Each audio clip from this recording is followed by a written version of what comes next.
Vitor, número 6 participantes. Vamos lá. O pessoal está entrando aí.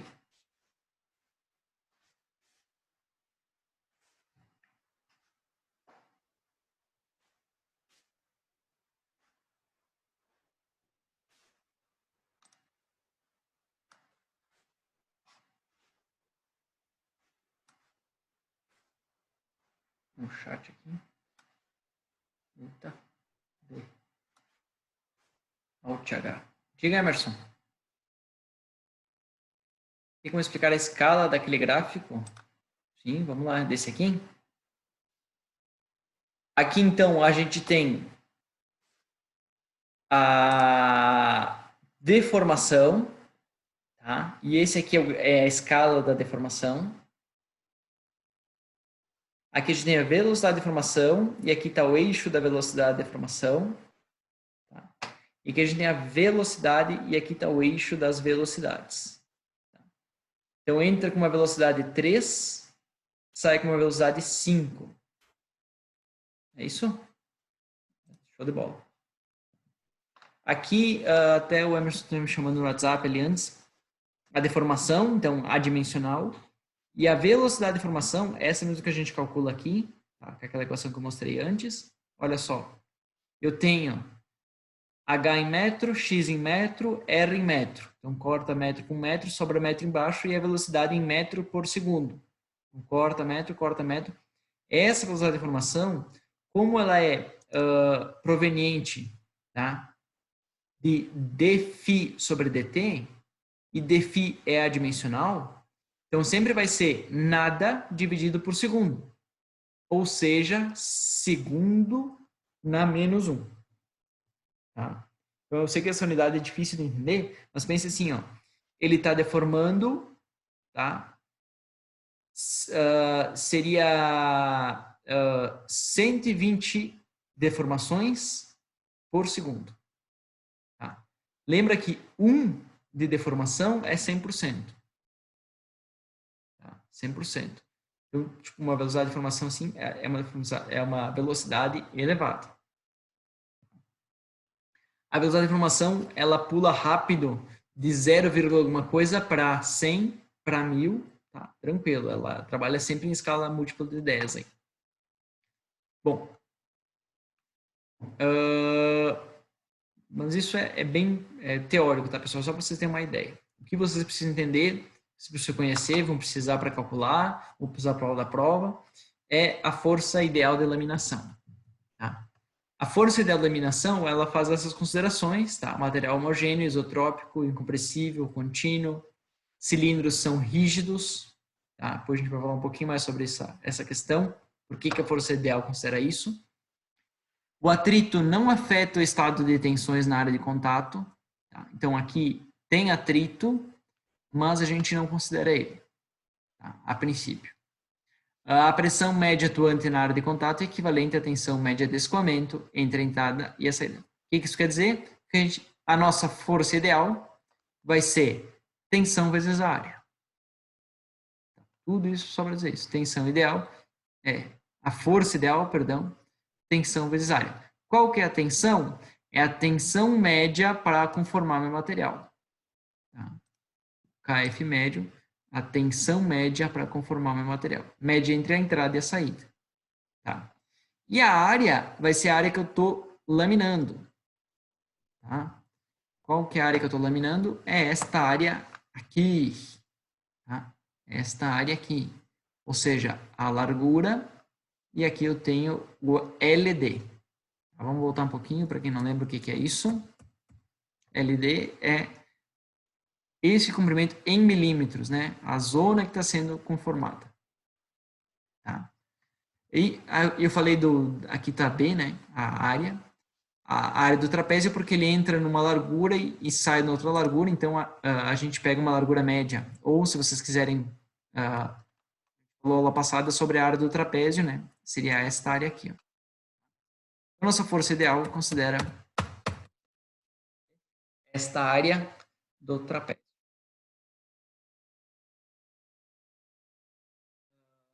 Ideal. No processo a quente, o KF é constante, ou seja, não preciso me preocupar com essa média, eu só vou usar um KF deu. No processo a frio, B é constante. Então, não preciso me preocupar com essa média, vou só usar um B só. E se eu pegar 100 mais 100 dividido por 2, vai dar 100. Então, como B é constante, eu só vou usar o valor de B.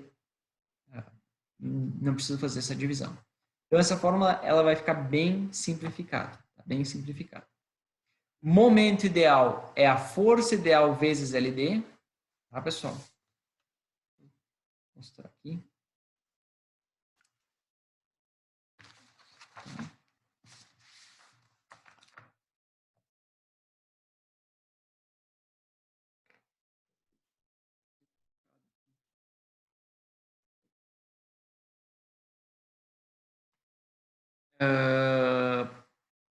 Então, aqui meu processo de laminação.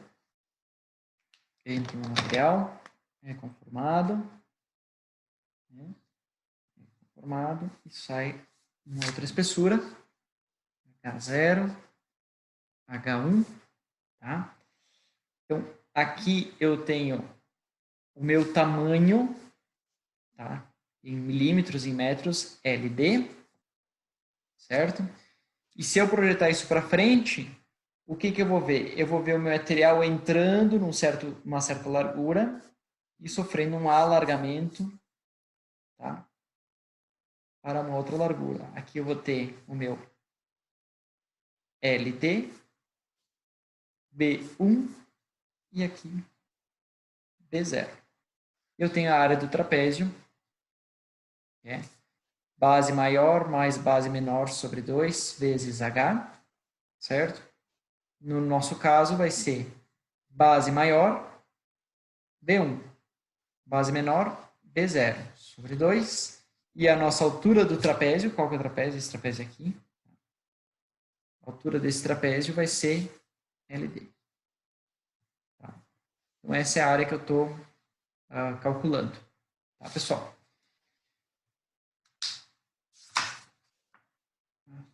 É um pecado jogar essa folha fora, mas tudo bem. Eu fiz o desenho meio mal, saí meio mal do desenho. No meu processo de laminação, tá? O material, eu tenho aqui uma pressão, então, que o rolo faz no material. Beleza? Então, existe uma certa força equivalente a essa pressão, tá? Que vai ser a força ideal. Essa força vai acontecer aqui, vai acontecer aqui. Qual que é o momento, o torque, o momento que eu preciso aplicar nesse rolo para executar esse processo de laminação? Alguém tem uma ideia, pessoal? Então, esse torque ou esse momento vai ser igual a força vezes distância. Todo torque é uma força vezes distância. Qual força? A nossa força ideal. Tá? Qual a distância dessa força em relação ao centro do rolo? LD. Tá? A literatura diz que é LD. Alguns livros dizem que é LD, vou pintar até de verde aqui para não ficar muito forte, sobre 2. Tá? Eu também eu considero mais próximo LD sobre 2. Tá? Porém, aqui a gente sabe que essa pressão não é uniforme, tá? Essa força não acontece exatamente no meio do LD, ela pode acontecer um pouquinho mais deslocada para frente aqui. Então, como isso que já é uma simplificação, a gente superdimensiona, tá? E usa a força ideal vezes LD. Então, o nosso momento, força ideal vezes LD. Tá? E aí, Newton vezes metro, nosso momento ideal. E a nossa potência, tá? Nossa potência, toda a potência, ela é torque vezes velocidade angular. Toda a potência, ela é força vezes velocidade. Uma ideia de força vezes uma ideia de velocidade. Eu brinco com os alunos. Como é que tu sabe se um carro é potente ou não? Ah, arrancadão, beleza, tá? Mas a potência do motor, o arrancadão, tu tem muitos detalhes lá no carro que podem fazer um carro talvez menos potente ganhar. Tá? A potência do motor, ela é dada na retomada. Tu tá 100 por hora e tu pisa no acelerador, né? E vê como o carro se comporta. Se o carro é potente, ele vai ter uma retomada boa. Por quê? Porque ele vai ter torque, vai ter momento, mesmo em alta velocidade. Mesmo em alta velocidade. Tá? Mesmo em alta velocidade, ele tem momento. Então, o que é mais potente, né? Um trator ou um Fusca? Um trator ou uma... Vamos pegar um exemplo mais chulo. Um trator ou uma esmerilhadeira? Tá? Um trator tem elevado torque a baixa velocidade. Né? A esmerilhadeira tem altíssima velocidade, uma politriz, altíssima velocidade e a baixo torque. Certo? Então, para você ter potência, você precisa ter um momento grande e uma potência grande. Aí você acrescenta a potência. E para processos de conformação, trazendo isso para o processo de conformação, a gente tem uma informação muito útil aqui. Por quê? Porque o que limita meu processo, minha máquina tem, sei lá, 200 cavalos de potência. Tá? Ou seja, se eu reduzir a velocidade, mesmo por um momento alto, se eu reduzir minha velocidade, eu posso ter potência suficiente para efetuar esse processo. Tá? Então, a capacidade de máquina ela é um tanto quanto flexível nesse sentido. Né? Você variando a velocidade, você consegue laminar mesmo com uma potência menor, entre aspas. Tá? Ou então, eu vou determinar qual é a máxima velocidade que eu consigo para minha máquina, baseado na minha máquina. Qual que é a vantagem de ter uma máquina mais potente? Eu consigo uma velocidade de laminação maior. Tá? Velocidade de laminação maior significa mais produtividade, significa mais toneladas de aço por hora, né, serem laminadas, significa mais dinheiro no bolso. Tá? Mais dinheiro no bolso. Então, ter máquinas potentes é sempre mais produtivo, né? Não vou falar lucrativo porque tem a questão de pagar investimento, né? Tem toda uma burocracia de custos aí. Tá? Cuidado com as unidades, tá? Então, 1 watt é 1 newton metro por segundo. Um cavalo, eu estou usando esse aqui, tá? Tem gente que usa 350, 345. Eu estou usando, 745, né? 750. Eu estou usando 735.5, tá? Peguei da literatura do pessoal aqui mesmo. E uma RPM é pi sobre 30 rad, tá? Uma revolução é 2π por minuto, 2π sobre 60. Dá π sobre 30. O casaco aqui que está esfriando. Existem fórmulas mais complexas para definir a laminação. Tá? Esse aqui, ela é a do Dieter. Então, ele faz a divisão e equilíbrio de elementos no processo de laminação. Tá? Eu tenho aqui a pressão do meu rolo, certo? Parte dessa pressão é para convidar o material, né, para ser prensado, e parte é a força de redução propriamente dita. Tá? E faz essa equaçãozinha aqui, tá? E simplificada para esse tipo de equação. Então, aqui a carga de laminação, né? 2 sobre raiz de 3 é aquele fatorzinho 1,15, né? De conversão de Tresca para Vomices. Tá?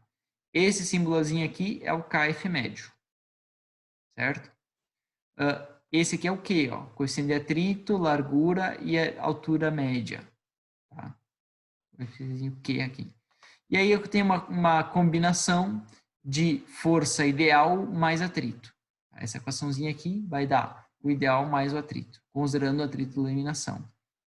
B e raiz quadrada R delta H, isso aqui é LD. Então, largura vezes LD, tudo isso aqui é nossa área de contato. Tá? Nossa área de contato. Então, aqui a gente tem uma outra formulação para uma força ideal. Tá? Para uma força ideal. Mas a gente vai ficar com essa daqui mais simplesinha, tá? Mais boa de aplicar. Mas saibam que existem outras teorias aí. Considerações sobre força ideal. Raios grandes. Raios grandes. Possibilita maior variação de espessura. Tá? Como é que eu sei disso? Lá naquela condição da agarre. Aqui a gente viu. Né? Quanto maior o ΔH, maior tem que ser meu raio para ocorrer o agarre. Então, raio grande possibilita maior variação de espessura. Só que um raio grande vai dar um arco de contato, um LD maior.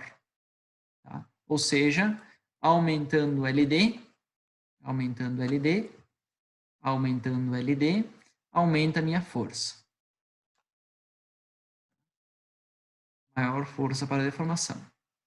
Só que, em compensação, raio grande eu tenho alta rigidez. Esse raio, esse cilindro, ele é autoportante, tá? Não precisa ter nenhum mecanismo aqui para impedir a deflexão dele. Ele já é rígido por si só. Raios pequenos necessitam de mecanismos para aumento de rigidez, porque ele é mole. Tá? Pequeno arco de contato, menor força, ou seja, com uma máquina pequena eu consigo realizar o processo de laminação. E ela possibilita laminar menores espessuras. Tá? A gente vai ver um pouquinho disso, por causa que ela tem menos deformação de hertz. Tá? De hertz. Que é o que Bland e Ford utilizaram para estimar a força real de laminação a frio. Tá? Então, a gente tem uma equação que a gente vai utilizar, força ideal, fazendo algumas simplificações a quente e a frio. Tá? E a força real, a gente vai utilizar a equação de Bland e Ford para a laminação a frio. Tá? E a equação de Ekeland e Koester para a laminação a quente. Certo? Então, dependendo do tipo de laminação, a gente vai utilizar uma equação diferente. Tá? Por que eu tenho que ter duas equações? Por que elas são diferentes? Tá? Porque na laminação a frio eu tenho um processo, tá? Alargamento desprezível, né? A deformação é pequena, na espessura e na largura menos, vai ser mais pequena ainda, né? Então ele pode ser desprezível. A pressão real na área de contato depende, claro, do KF do material, o material encroado vai estar alto, do atrito, beleza. Da flexão elástica dos cilindros, já vou explicar, da geometria e da pressão de contato de Hertz. Tá? Então, o que acontece, pessoal? Aqui eu tenho o cilindro não deformado, esse de baixo aqui, ó. Certo? Como o meu raio é grande, se o meu raio é grande, eu tenho um comprimento aqui elevado, sei lá como dizer, uma mola, imagina uma mola comprida. Uma mola comprida, com uma pequena força, ela já deforma. Mesmo que o material seja resistente aqui, né? A rigidez da mola depende do comprimento dela. Então, essa mola comprida, ela vai ser menos rígida. Tá? Menos rígida. Esse cilindro não deformado, ao entrar em contato com o meu material vai ter uma força de reação ao processo de laminação. Tá? Ele não quer ser laminado, ele tem a resistência do material, o KF do material aqui, lutando contra a pressão de laminação. E, embora a minha máquina seja rígida, meu cilindro é rígido, ele é feito de aço. E o aço tem um determinado coeficiente de elasticidade, né, que é o nosso módulo de elasticidade. Tá? E, por esse raio ser relativamente grande, ele vai sofrer uma deformação elástica, um amassamento. Um amassamento. Porque o material é duro, a frio. ele tem força suficiente para amassar o meu rolo. Tá? Porque eu estou aço com aço aqui, então não tem muita mágica. Esse amassamento do rolo, ele vai deixar o rolo achatado, ou seja, mais plano. O rolo mais plano. Com o rolo mais plano, vai aumentar a área de contato. Tá? Vai aumentar a área de contato. Então, aqui vai aumentar o meu raio. Tá? Aumentar o meu raio. Então, essa tensão de Hertz, que é a força de contato do rolo com o material, tá? Provoca a deformação elástica do rolo, tá? Só devido ao contato, certo? E essa deformação elástica vai aumentar o meu raio. Tá? Então, lembra que lá na força ideal, meu raio aparecia aqui, né? Só que se aumentar o meu raio, aumenta a minha força. Tá? Então, é isso que a laminação a frio prevê. Então, eu vou calcular meu raio deformado, vou calcular minha força baseada no meu raio deformado. E aqui é a força da trabalho ideal. Ó. D, que seria a largura. Essa aqui é o LD. Então, aqui eu tenho a área de contato. Vezes 1,15, que é a conversão, né, de von Mises para Tesla. E sigma barra E, esse aqui é meu KF médio. Tá? Médio. Vezes F1. O que é F1? É um fator, tá, de força que é do gráfico. Certo? É do gráfico. Porém, eu acho que aqui fechou, né? Então, essa aqui é a força ideal, barbada de calcular. E a força real, eu vou fazer essa formulazinha aqui. Só que para mim fazer essa formulazinha, para mim ter o R', eu preciso ter a força. Ou seja, eu não consigo fazer esse cálculo de primeira. Eu tenho que calcular a força ideal, calcular quanto o raio deformou. Baseado no R', o R' aparece aqui para encontrar o F. Baseado no R', calculo F e calculo a força.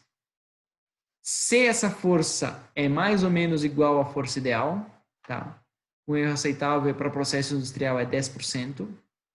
Então, se esse erro está menor que 10%, beleza, convergiu.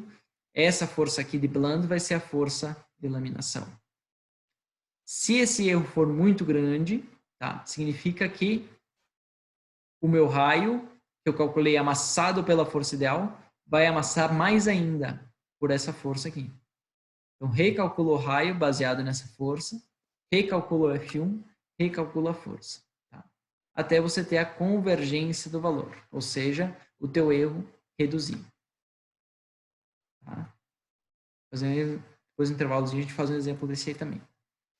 Momento e potência, então, no momento a gente pega essa formulazinha aqui, tá? Aqui não precisa recalcular, depois que você calculou a força, tá? Você já tem o raio, já tem o R', só encontra o fator F2, tá? Joga ele aqui, fator F2, e calcula o momento, e a potência é o momento vezes a velocidade angular. Resolvida a questão. Para a laminação a quente, a gente tem outra metodologia, tá? Porque para a laminação a quente, a pressão de contato é desprezível. Então, não preciso me preocupar com o amassamento do rolo. Porque o material, o rolo está frio, e é resistente, e o material está quente e não tem resistência. Tá? Então, ele não vai ter força suficiente para deformar o meu rolo. Tá? Agora, eu vou ter um alargamento que pode ser considerável. Então, tem que levar em conta quando o material vai alargar. O atrito vai depender da temperatura e do material do cilindro, tá? A questão tribológica. E a pressão vai depender do atrito, da tensão de escoamento e da velocidade de conformação. A gente falou um pouquinho lá atrás que a velocidade de conformação aumenta o KF, aumenta a tensão do escoamento, aumenta a tensão necessária para a conformação. Então aqui a gente começa a ver essa interferência, tá? Isso aqui a gente vai fazer junto, tá? Que isso aqui é bem xarope de fazer. Calcular o alargamento, quanto meu material vai alargar, tá? Mas isso aqui eu quero que vocês entendam. Aqui a gente tem a tensão de conformação, KF igual a sigma E. Isso aqui está lá na apostila da URGS, tá? É uma estimativa da tensão de conformação baseado na temperatura e no percentual dos elementos que compõem o aço. Carbono, manganês e cromo. Tá? Então, baseado nessa composição de material, eu vou calcular minha tensão de conformação. Beleza? E o atrito, eu tenho duas fórmulas, é bem parecida, né? Só uma é 0,8, né? E a outra ela é cheia. Vai depender da temperatura e vai depender se eu tenho cilindro de aço ou de ferro fundido. Tá? Ferro fundido produz mais atrito. Tá? Isso é uma questão tribológica, isso não tem teoria. Ferro fundido em relação ao aço vai gerar mais atrito. É uma questão de química entre contato aço e aço. Tá? Para todas essas fórmulas, a gente utiliza temperatura em graus Celsius. Tá? Mas aqui tem o 273. Sim, aqui ele já vai converter para Kelvin. Tá? Tudo que tem T aqui, T, eu utilizo temperatura em graus Celsius. Tá, pessoal? Velocidade de formação, tem uma formulazinha aqui para calcular. Tá? A velocidade, que seria V, a velocidade de máquina, né? Enfim, velocidade de laminação, tá aqui a formulazinha para calcular. E o coeficiente de plasticidade, tá? Ele vai aparecer aqui, ó, coeficiente de plasticidade. Tá? Também varia conforme a temperatura. Tá? Então, o que a gente tem aqui nessa fórmula grande? Essa aqui é a fórmula final. A gente tem, primeiro, a área de contato. Então, força é área. Aqui a gente tem a tensão. A tensão do material mais quanto a velocidade de deformação aumenta a tensão. Então, aqui tem o fator que a velocidade, a taxa, né, a velocidade de deformação aumenta o KF médio do meu material. Então, ele aparece essa soma aqui. Então, área vezes tensão vezes o quê? 1. Esse 1, então, representa a força uniforme. A força uniforme. E esse termo aqui representa a contribuição do atrito. Aqui o mizinho aqui aparecendo. Quanto o atrito contribui para a força, tá, de laminação. O momento, força vezes LD e potência, momento vezes a velocidade de deformação. Tá, pessoal? Isso que eu vou falar depois. Vamos começar com exemplos. Para vocês não dormirem. Tá? Quase eu estou dormindo aqui. Vou botar esse aqui? Não, primeiro esse aqui. É esse aqui. Esse aqui é meu xarope, mas tudo bem. Uma chapa de alumínio, tá? Esse aqui é o resistência, né? A curva de escoamento do material, de largura 600 mm, laminada desde 3 a 2 mm de espessura, num único passe a frio, em cilindros de diâmetro, tal. Calcule a força e a potência ideal.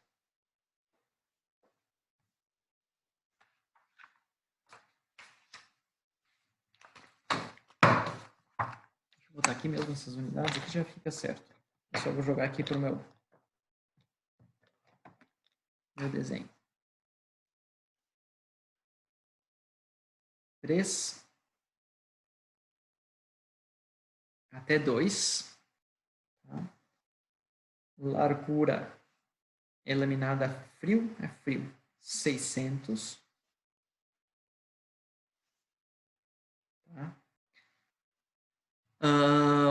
Largura, então, a chapa de alumínio, essa aqui é a resistência do material, de largura 600 milímetros. É laminada desde 3 a 2, espessura, num único passe a frio.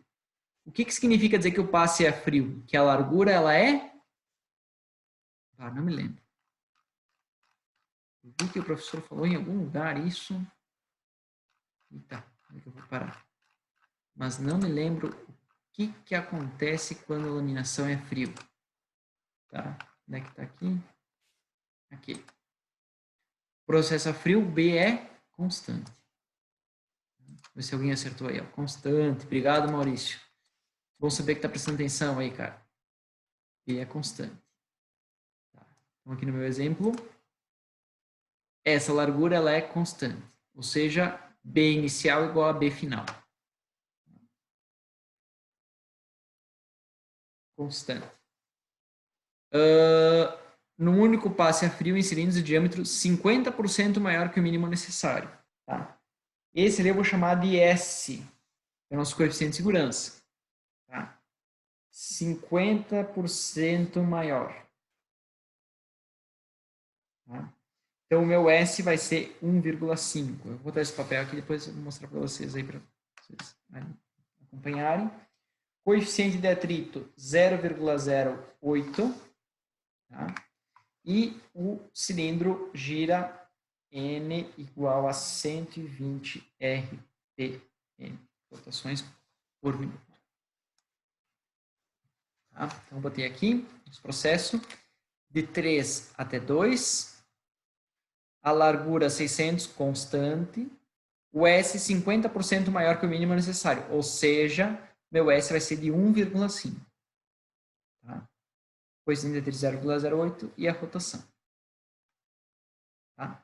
Então, eu quero calcular a força e a potência ideal. Para mim calcular a força, eu vou botar a fórmula aqui do lado já. Força ideal é igual KF, tá? A gente chama de médio, vezes P0 mais B1 sobre 2, vezes raiz quadrada, R delta H. Tá? Essa é a fórmula da força ideal. Vamos lá. KF médio não tenho, mas eu consigo descobrir. Tá? B0 e B1, como ele é constante, é tudo igual a B. Tá? Delta H é 1 milímetro, né? De 3 até 2, vai variar 1 milímetro. E o R, que eu não tenho ideia quanto que vale esse R. Quanto que vale esse R? Meu KF, vamos lá, KF1 igual a... É 30? Deixa eu conferir lá no problema que eu já me esqueci. Não anotei. 30 φ na 0,3. Né? E φ é ln H1 sobre H0. Então, acompanhando aí, pessoal, está muito rápido aí a resolução.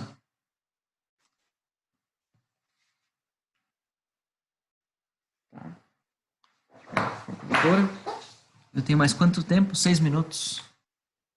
Depois vamos fazer uma intervalinha de meia hora aí, pessoal, para relaxar. E a gente termina o exercício aí depois do intervalo. Tá? Então, eu tenho altura final 2, altura inicial 3, divide logaritmo natural. E eu tenho uma deformação, como já era esperada, negativa, porque eu tenho uma redução, uma compressão. Eu preciso de uma força de compressão para reduzir a altura.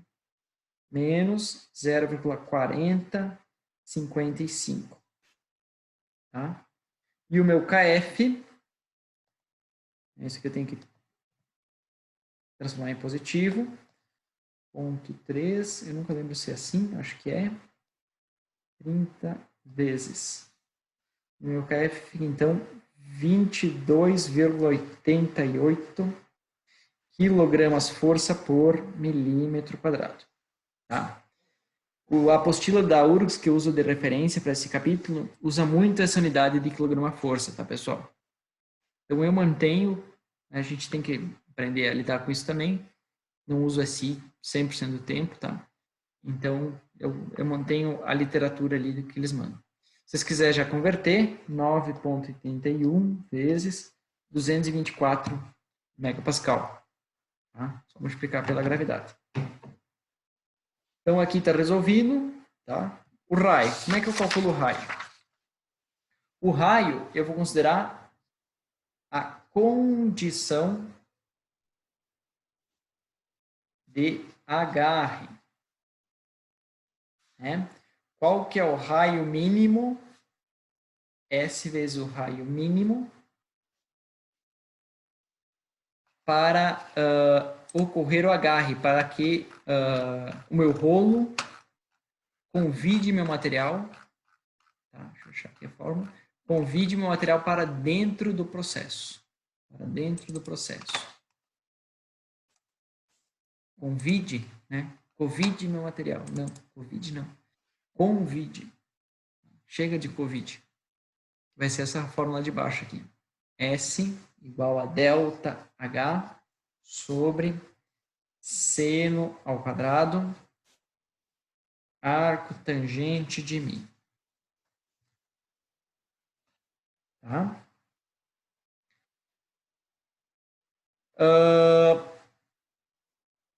Seno ao quadrado, arco tangente de μ, eu falei que pode ser simplificado para μ ao quadrado. Tá? Mas vamos fazer com ele cheio para ver quanto que ficaria isso aqui. Depois a gente pode até simplificar, para ver a variação que daria. Tá? Se vocês quiserem fazer de uma forma ou de outra, enfim, a gente vai fazer das duas. Bom, S então vai ser 1,5, tá? Vai ser o meu coeficiente de segurança, dado no problema, só que o problema diz que ele é 50% maior. Você que tem que converter para 1,5. Tá? 1,5. Meu ΔH é 3 menos 2, tá? 1 milímetro sobre seno ao quadrado, arco tangente de 0,08. Como é que faço isso na calculadora? 0,08. Daqui ela aparece melhor. Nenhum lugar. Tudo bem? Não é muita luz aqui. Bah, complicado. Som. Tá acabando meu tempo, cara. Eu queria calcular isso aqui antes do intervalo. Lê. Tá. 0,08. A tangente. Tá? A tangente. Para mim parece aqui assim, ó. A tangente. É o tangente, arco tangente, né? O tangente na menos 1. Eu estou em graus, nem olhei antes. 4 graus. Seno desse valor. Tá?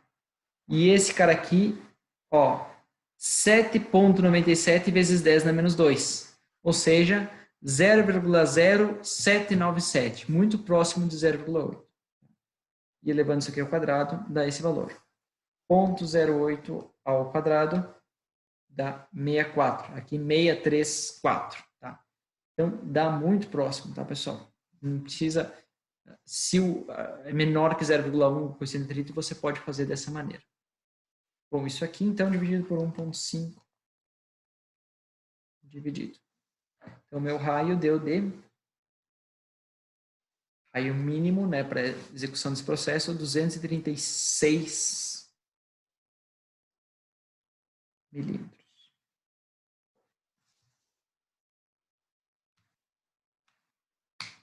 Tá? E a minha força, já consigo calcular agora, força ideal. Eu não tenho KF0, tá? Mas eu vou usar só KF1 nesse KF médio. Não vou considerar o encurvamento do material, vou considerar uma condição mais crítica.